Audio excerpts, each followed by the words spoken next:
Book 1, The Storm. There is just a thin veneer of civilization on our society.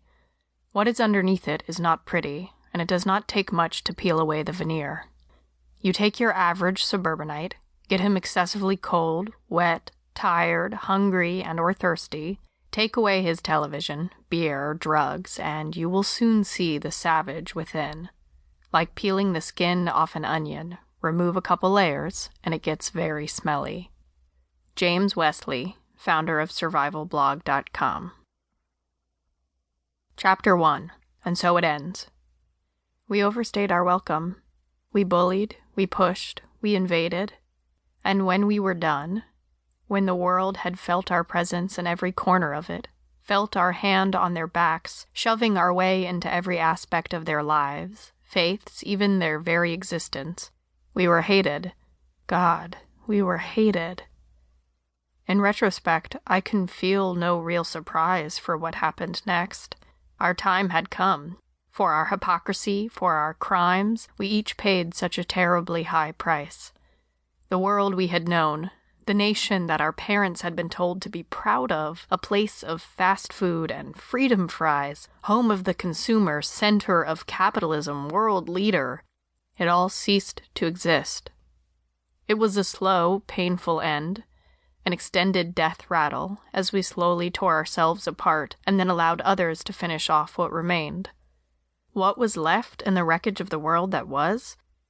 We were. And this is our story, my story, and the story of us all. We have survived. We have found a way to live on in a world where ghosts haunt us and memories whisper in our ears. Life goes on, one day at a time, and by the skin of our teeth and the force of our will, we will continue. What else can we do? Jess's Journal. On Black Monday, the long faltering United States economy collapsed into complete chaos.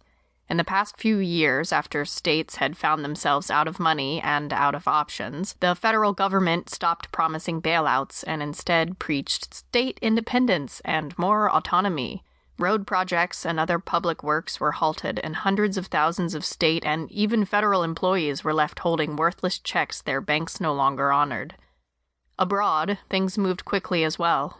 Quietly, without fanfare or publicity, American troops had been withdrawn from the Middle East and Korean conflicts.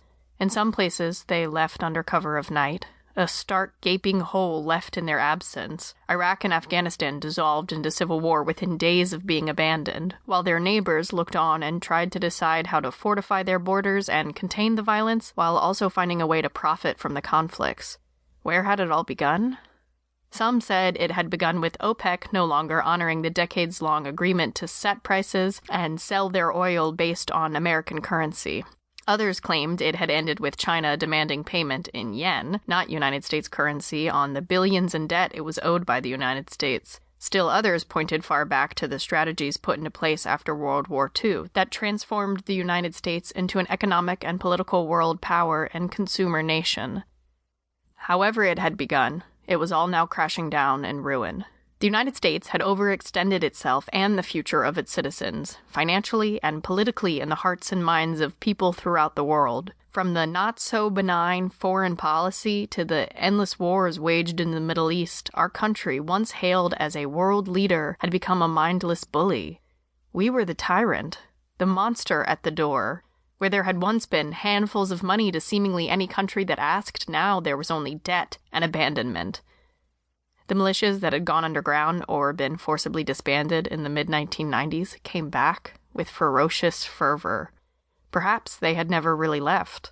But everyone from the Luddites to the neo-Nazi to small bands of survivalists was forming, each seeking to put their own unique vision of how the world should work into action.